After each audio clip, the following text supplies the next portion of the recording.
Hey guys, my name is Julianne, and as you can see, I've got a little bit of a mess in front of me, and I'm going to be demonstrating how powerful the Eureka PowerSpeed vacuum cleaner is on the low carpet that I have right here. This vacuum cleaner is really cool because it has different modes for the floors that you need. So if you have low carpet or high carpet, it has different settings for that, or if you have bare wood floor like hardwood floor or tile, it has a mode for that as well. So you literally can use this vacuum cleaner on all surfaces, and it actually works. It's got very powerful suction, especially for picking up like pet hair, small crumbs, all that stuff. Super powerful. And as you can see, it's got a very spacious dustbin and a very long cord, so you got a lot to work with. So let me go ahead and turn it on and show you guys just how powerful it is with picking up all of these crumbs.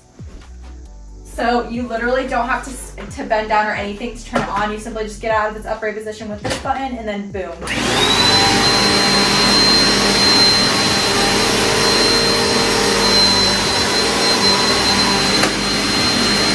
Boom. Literally not a single dust particle left, so it's very powerful. You can even use it in handheld position with this cord right here. So you literally just unattach this, and then you can attach any of your attachments right here, like this upholstery attachment, then boom. So yeah, you can use it in an upright or handheld position. Works wonderfully either way. I love to use like the dust brush to get like my stairs and whatnot. But yeah, as you can see, super powerful. It actually picked up all those crumbs in seconds. So this vacuum cleaner is awesome. It's super powerful, works wonderfully on all floors, and it also is just nice and compact, so it's not like too big and not too clunky, so you can easily store it, easily take it apart, or if you move a lot, it's super easy to just take apart and put it back together again. So yeah, I highly recommend, especially if you are a pet mom.